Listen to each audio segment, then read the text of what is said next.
جس کو بھی ملتا ہے حجاب میں ملتا ہے، لیکن تیرے باپ کو اللہ نے بے حجاب اپنا دیدار کروایا۔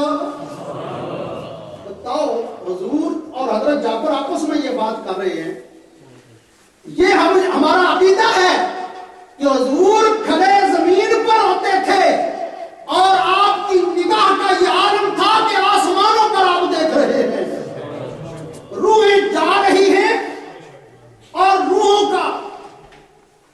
کا مشاہدہ حضور خود فرمایا کرتے تھے۔ حضرت جعفر تیار ان کو کہا اسی لیے گیا ہے کہ آپ کی روح اڑتی ہے، طائر اڑتی ہے۔ حضور نے فرمایا میں نے ابھی جعفر تیار کو دیکھا، اس کی روح جنت میں اڑ رہی ہے۔ حضور مشاہدہ فرمایا کرتے تو فرمایا اے جعفر، جب تیرے باپ کی روح کو لے کر فرشتے اللہ کی بارگاہ میں گئے، اللہ کریم نے بغیر حجاب سے تیرے رب کے ساتھ ملاقات کی، اور یہ فرشتے حاضر کرتے ہیں۔ ایک معنی جو شاہد کا ہے نا، حاضر، اس کا یہ معنی ہے کہ جب اس کی روح نکلتی ہے شہید کی تو وہ اللہ کی بارگاہ میں حاضر کی جاتی ہے، اس لیے اس کو شہید کہا جاتا ہے عربی کے اندر، اللہ کی بارگاہ میں حاضر کی جاتی ہے۔ فرمایا جب یہ دیدار ہوا نا تیرے باپ کو، تو تیرے باپ نے کیا کہا؟ ایک تو دیدار کروایا نا، ایک یہ کہا کہ اے جابر، تیرے باپ سے اللہ نے کہا اے عبداللہ مانگ تجھے عطا کر دیا جائے گا، جو بھی تو مانگے گا تجھے عطا کر دیا جائے گا۔ تو پتہ ہے تیرے باپ نے کیا مانگا؟ سبحان اللہ، قربان جائیے، پتہ ہے تیرے باپ نے کیا مانگا ہے؟ عرض کی یا رسول اللہ صلی اللہ علیہ وسلم میرے باپ نے کیا مانگا؟ فرمایا جب تیرے باپ کی روح اللہ کی بارگاہ میں پیش ہوئی، رب نے فرمایا مانگ، تو تیرے باپ عبداللہ نے یہ کہا تھا یا اللہ ایک بار پھر مجھے دنیا میں بھیج، ایک بار پھر بھیج، جا کر میں دشمنوں کے ساتھ لڑوں، جا کر ان کو بھی قتل کروں اور پھر میں خود بھی قتل ہوں، جو مجھے قتل ہونے میں مزہ ہے وہ تیری جنت میں بھی نہیں ہے۔ قیامت کے روز شہید سے یہ کہا جائے گا جب اس کو نعمتیں دی جائیں گی، جنت کی عالی شان محل دیے جائیں گے، حضور فرماتے ہیں کہ جنت کی ایک نعمت اگر دنیا میں آ جائے، ایک سیب اگر دنیا میں جنتی سیب آ جائے، ساری دنیا کھا کھا کر سیب ہو جائے لیکن وہ سیب ختم نہ ہو، ایک انگور آ جائے، ساری دنیا کھا کھا کر سیر ہو جائے لیکن وہ ختم ہے۔ حالت نماز میں حضور نے ہاتھ ایسے کیا تھا نا، حالت نماز میں حضور نے ہاتھ ایسے کیا پھر نیچے کر لیا، صحابی پیچھے نماز پڑھیں قربان چاہیے صحابہ کرام پر، میرے دوستو وہ صحابی تھے کوئی وہابی نہیں تھے۔ آج ہم امام کے پیچھے کھڑے ہوتے ہیں، بالکل حضور کا فرمان ہے جو بالکل امام کے پیچھے کھڑا ہوتا ہے اس پر سب سے زیادہ اللہ کی رحمتیں ہوتی ہیں، سب جہاں سے شروع ہوتی ہے، پہلا جو امام کے پیچھے کھڑا ہونے والا ہے اس کو سب سے زیادہ ثواب ہوتا ہے، پھر جو اس کے دائیں طرف ہے، پھر جو اس کے بائیں طرف ہے، یہ صفے بنانے کا سنت طریقہ ہے۔ لیکن پتہ ہے صحابہ کیسے صفہ بنایا کرتے تھے، حضور کیسے سب بنایا کرتے، آپ کے صحابی کیسے سب بنایا کرتے، پیچھے حضور کے نہیں کھڑے ہوتے تھے، تھوڑا سا ہٹ کے کھڑے ہوتے۔ کسی نے پوچھا ثواب تو وہاں ہے تم کیوں وہاں کھڑے ہوتے ہو؟ انہوں نے کہا ہم پڑھ تو نماز رہے ہوتے ہیں لیکن جب حضور قرآن پڑھتے ہیں آپ کے چہرے کی طرف ہم دیکھتے رہتے ہیں، حالت نماز میں چہرہ وہ مصطفیٰ دیکھتے تھے وہ صحابہ، فرمایا ادھر تو نظر آ جاتا ہے، اگر پیچھے کھڑے ہوں گے تو چہرہ نظر نہیں آئے گا، کیونکہ حضور کا چہرہ ہی ایسا ہے جس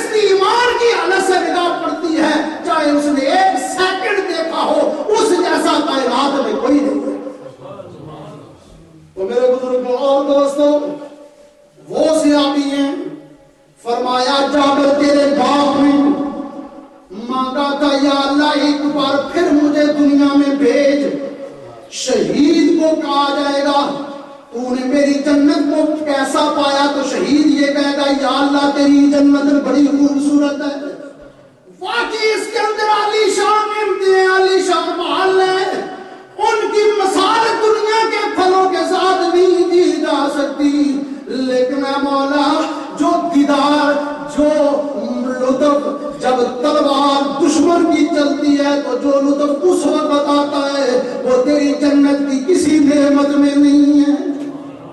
وہ کون سا تھا، وہ کون سی ٹیسٹ ہے، وہ کون سا ذائقہ ہے جو ایک شہید کو اس وقت دیا جاتا ہے جب وہ شہید ہوتا ہے؟ محدثین فرماتے ہیں اللہ کا دیدار ہوتا ہے۔ یاد رکھنا قیامت کے اندر بڑی نعمتیں، جنت کی بڑی نعمتیں ہیں، لیکن واللہ جو اللہ کے دیدار میں لطف ہے وہ کہیں اور، وہ کہیں اور، اللہ کی کسی اور نعمت میں اتنا لطف نہیں ہے۔ جو فرمایا میں چاہتا ہوں مجھے دنیا میں بھیجا جائے، پھر میں قتل ہوں، پھر میں آؤں مولا تیری بارگاہ میں، پھر میں جاؤں، تیری جنت تو بڑی خوبصورت ہے لیکن مجھے مزہ نہیں آیا۔ اللہ فرمائے گا تجھے مزہ کہاں آتا ہے؟ فرمایا اے اللہ جس وقت میری روح نکلی تھی اس وقت جو لطف آیا تھا وہ تیری جنت میں نہیں ہے، وہ تیری جنت میں نہیں ہے۔ تو پھر فرمایا جاتا ہے، فرمایا وہ تو ہم نے قانون ختم کر دیا، یہ حدیث پوری سماعت فرمائیں، فرمایا وہ تو ہم نے یہ قانون بنایا ہے کہ جو ایک بار آئے گا دوبارہ ہم اس کو نہیں بھیجیں گے، دوبارہ اس کو، یہ دنیا جو ہے جو ایک بار آیا ہے جب گیا ہے تو دوبارہ واپس اس نے، بڑے بڑے انبیاء کرام آئے چلے گئے، واپسی کا دروازہ بند ہے۔ اس لیے ہم کہتے ہیں کہ آج وقت اللہ نے دیا ہے، زندگی اللہ ایک بار عطا کرتا ہے، اگر اس سے ہم نے فائدہ اٹھا لیا تو پھر ہم نے زندگی کا حق پا لیا، اگر نہ اٹھایا تو کل پچھتانا ہوگا۔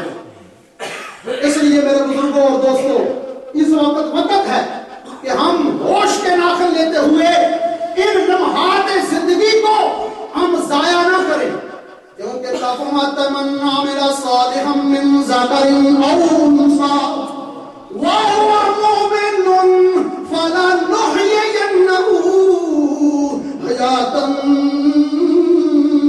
طیبہ۔ فرمایا جو نیک عمل کرے گا، من عمل صالحا، جو اچھے عمل کرے گا، چاہے مرد ہو چاہے عورت، فلنحيينه حیاة طیبہ، اسے پاکیزہ زندگی دیں گے۔ اسے کیا دیں گے؟ پاکیزہ زندگی دیں گے۔ عمل شرط ہے۔ میرے دوستوں اور بزرگوں، حضرت امام علی مقام امام حسین رضی اللہ تعالیٰ عنہ نواسہ رسول ہونا کوئی معمولی اعزاز نہیں، معمولی اعزاز ہے۔ نواسہ رسول ہونا معمولی اعزاز، نمازوں کی کیا ضرورت، کتنا بڑا اعزاز ہے، لیکن آپ نے سیرت حسین میں پڑھا ہے امام علی مقام کی زندگی میں کبھی ایک بھی نماز قضا نہیں ہوئی، ایک بھی نماز قضا نہیں ہوئی۔ اعزاز بڑا تھا، دوش مصطفیٰ پر کھیلنے والا حسین، حضور نے ان کو ریحان کا، حضور نبی کریم نے ان کو بوسے دیے، یہ کوئی معمولی اعزازات نہیں تھے، لیکن اس کے باوجود قاری قرآن حسین، حافظ قرآن حسین، 25 حج کرنے والا وہ بھی پیدل حسین۔ آج ہم کس بات پر فخر کر رہے ہیں؟ نمازوں کی ہم پرواہ نہیں کرتے، پیسے ہونے کے باوجود بعض حضرات جو ہیں وہ کہتے ہیں ابھی بوڑھے ہو لیں پھر حج کریں گے، کہتے ہیں ابھی گناہ کر لو اور کر لو، وقت ملے گا تو وہ بھی کر لیں گے۔ تو اللہ معافی عطا کرے. آج اللہ نے یہ وقت عطا کیا ہے میرے دوستوں اور بزرگوں، اگر وہ پاک ہستیاں یہ عمل کرتی رہی ہیں تو ہمیں تو اور زیادہ کرنا چاہیے. تو میرے بزرگوں اور دوستوں، حضرت جابر بن عبداللہ کو حضور فرما رہے ہیں، فرمایا تیرے باپ نے اللہ کی بارگاہ میں التجا کی، یا اللہ مجھے ایک بار پھر بھیج. اللہ نے فرمایا وہ تو ہم نے ختم کر دیا، دوبارہ نہیں بھیجیں گے. پھر حضرت عبداللہ نے، حضرت جابر کے والد نے یہ کہا، یا رسول اللہ میں تو نہیں جا سکتا لیکن تو ہی ان کو پیغام دے دے، ہم بڑے خوش ہیں یہاں، ہم اس یہاں. یہ ہے اس کا شان نزول اس آیت کا. اے اللہ تو ہی بتا دے. حضور نے فرمایا پھر یہ جبریل امین میرے پاس آیت لے کر آئے، وَلَا تَحْسَبَنَّ الَّذِينَ قُتِلُوا فِي سَبِيلِ اللَّهِ أَمْوَاتًا بَلْ أَحْيَاءٌ عِندَ رَبِّهِمْ يُرْزَقُونَ. اس آیت کا شان نزول یہ ہے. پھر اللہ تبارک و تعالیٰ نے حضرت جابر کے والد کے کہنے پر یہ آیت نازل کی. حضور کے پاس یہ فرمان آیا، حضور نے صحابہ کو سنا دیا، فرمایا اللہ نے بشارت دے دی ہے، وَيَسْتَبْشِرُونَ بِالَّذِينَ لَمْ يَلْحَقُوا بِهِم مِّنْ خَلْفِهِمْ أَلَّا خَوْفٌ عَلَيْهِمْ وَلَا هُمْ يَحْزَنُونَ. تو میرے بزرگوں اور دوستوں، شہید کا یہ مقام ہے. یہ تو ایک عام صحابی، حضور کے صحابی ہیں، معمولی نہیں ہیں. یاد رکھنا صحابی کا پتہ کیا رتبہ ہے؟ کروڑوں بدالوں، کروڑوں غوث کتبوں، صحابی کے نالین کے ساتھ لگنے والی خاک کو بھی نہیں پہنچ سکتے. ایک صحابی. پھر پتہ صحابی کس طرح بنتا ہے؟ جس نے ایک لمحہ حالت ایمان سے حضور کا چہرہ دیکھا ہو، پھر اس کی موت بھی ایمان پر ہوئی ہو، یہ ہے صحابی. ایک لمحہ، ایک لحظہ، ایک سیکنڈ جس نے حضور کا چہرہ حالت ایمان سے دیکھا ہو، نہ نمازیں پڑھی ہوں، نہ روزے رکھے ہوں، نہ حج کیا ہو، نہ زکاتیں دی ہوں، ادھر اسلام لایا، ادھر اس کی روح نکل گئی. فرمایا کوئی غوث اس کے جوتے کی دھول تک نہیں پہنچ سکتا. نہیں، یہ مقام ہے ایک صحابی کا، ایک عام صحابی کا یہ مقام ہے. تو جو نواسا رسول ہو، جگر گوشہ بطول ہو، جس کے کانوں میں اذان بھی امام الانبیاء نے دی ہو، جس کو پڑھتی بھی امام الانبیاء حضرت محمد رسول اللہ نے اپنے لعاب تہن سے دی ہو، وہ خون کیسے بے وفائی کر سکتا ہے؟ جب امام علی مقام امام حسین رضی اللہ تعالیٰ عنہ کو ستایا گیا نا مدینہ میں، تو آپ نے پتہ کیا کہا تھا؟ مجھے جانا پڑے گا